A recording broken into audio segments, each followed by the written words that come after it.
Item ಯಾವುದೇ ಇರಲಿ try ಮಾಡಿ ಆಚಿ ಚಿಕನ್ ಮಸಾಲಾ. ರಾಜ್ಯ ರಾಜಕೀಯದಲ್ಲಿ ಸಂಚಲನವನ್ನ ಮೂಡಿಸಿರುವ ಅಡ್ಡ ಮತದಾನದ ಕಹಿಯ ಸತ್ಯವನ್ನ ಹುಡುಕಲು ಬಿಜೆಪಿ ಈಗ ಸಜ್ಜಾಗಿದೆ.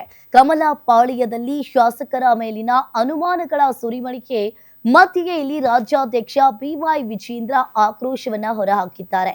ತಾಯಿಗೆ ದ್ರೋಹ ಮಾಡಿದವರು ಯಾರು ಎಂಬುದನ್ನ ಧರ್ಮಸ್ಥಳದ ಸನ್ನಿಧಿಯಲ್ಲಿಯೇ ಪತ್ತೆ ಹಚ್ಚುವುದು ಆಗಿ ಈಗಾಗಲೇ ಎಚ್ಚರಿಕೆಯನ್ನ ನೀಡಿದ್ದಾರೆ. ಈ ಕುರಿತು ಒಂದು ಡೀಟೇಲ್ಸ್ ನಿಮ್ಮ ಮುಂದೆ. ಅಡ್ಡ ಮತದಾನ, ಬಿಜೆಪಿಯಿಂದ ಧರ್ಮಸ್ಥಳ ಪಾಲಿಟಿಕ್ಸ್, ಆಣೆ ಪ್ರಮಾಣ ಫಿಕ್ಸ್, ಶಾಸಕರಿಗೆ ಶುರುವಾಯಿತು ಟೆನ್ಷನ್.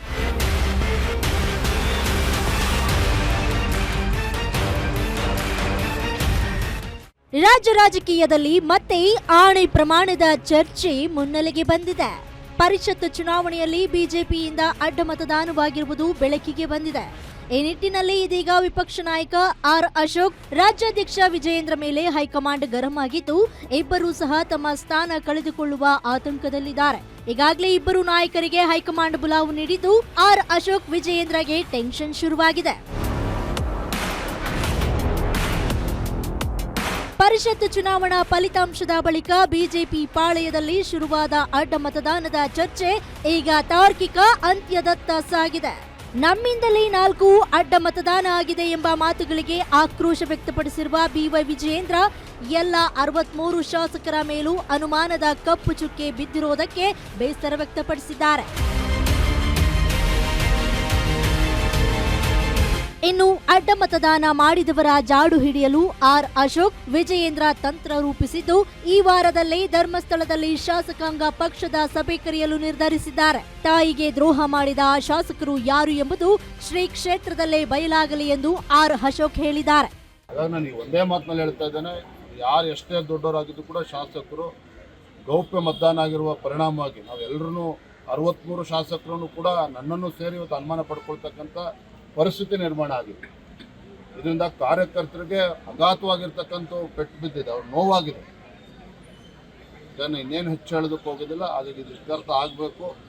ಯಾರು ಏನಾರ ಟೀಕೆ ಮಾಡಲಿ ನನ್ನ ತೀರ್ಮಾನದ ಬಗ್ಗೆ ನಾನು ಮಾನ್ಯ ಆರ್ ಅಶೋಕಲ್ಲಿ ಹೇಳ್ತೇನೆ. ಇವತ್ತು ದೂರವಾಣಿ ಕರೆ ಮಾಡ್ತೇನೆ. ಅವ್ರು ಬೆಳಗಾಂನಲ್ಲಿದ್ದಾರೆ. ಬಹುಶಃ ಪ್ರತಕ್ಷಣ ಶಾಸಕ ಪಕ್ಷ ಸಭೆ ಕರಿಬೇಕು, ಧರ್ಮಸ್ಥಳದಲ್ಲಿ ಆಗಬೇಕು. ಇನ್ನು ಈ ಆಣೆ ಪ್ರಮಾಣದ ಬಗ್ಗೆ ಪ್ರತಿಕ್ರಿಯೆ ನೀಡಿರುವ ಕುಮಾರಸ್ವಾಮಿ, ಅದು ಅವರ ಪಕ್ಷದ ನಿರ್ಣಯ. ಆದರೆ ಒಟ್ನಲ್ಲಿ ನಿಜವಾಗಿಯೂ ಕ್ರಾಸ್ ವೋಟ್ ಮಾಡಿರುವವರ ಹೆಸರು ಬಯಲಾಗಲಿ ಎಂದರು. ಧರ್ಮಸ್ಥಳದಲ್ಲಿ ಎಲ್ಲ ಶಾಸಕರ ಆಣೆ ಪ್ರಮಾಣ ಮಾಡಿಸ್ತಕ್ಕಂಥ ತೀರ್ಮಾನ ಅದು ಅವರ ಪಕ್ಷದಲ್ಲಿ ತೆಗೆದುಕೊಂಡಂತ ನಿರ್ಧಾರ ಏನಿದೆ, ಅದು ಅವರಲ್ಲಿ ಏನೋ ಒಂದು ನಂಬಿಕೆ.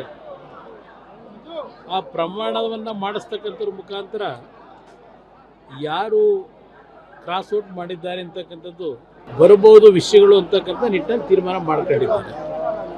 ಒಬ್ಬೊಬ್ಬರು ಒಂದೊಂದು ರೀತಿಯಲ್ಲಿ ಇಂಥ ಒಂದು ಸಂದರ್ಭದಲ್ಲಿ ಪಕ್ಷದಲ್ಲಿ ನಿರ್ಣಯ ಮಾಡ್ತಕ್ಕಂಥದ್ದು ಸಹಜ.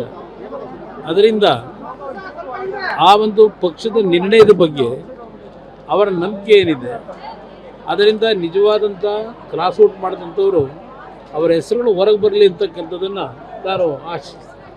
ಒಟ್ನಲ್ಲಿ ಅಡ್ಡ ಮತದಾನದ ಕಳಂಕವನ್ನ ತೊಳೆದುಕೊಳ್ಳಲು ಬಿಜೆಪಿ ಹೈಕಮಾಂಡ್ ಮೊರೆ ಹೋಗಲು ಸಿದ್ಧವಾಗಿದ್ರೆ, ಅತ್ತ ಪಕ್ಷದೊಳಗಿನ ಅಸಮಾಧಾನದ ಕಿಚ್ಚನ್ನ ತಣ್ಣಗಾಗಿಸಲು ವಿಜಯೇಂದ್ರ ದಂಡಯಾತ್ರೆಗೆ ಅಣಿಯಾಗಿದ್ದಾರೆ.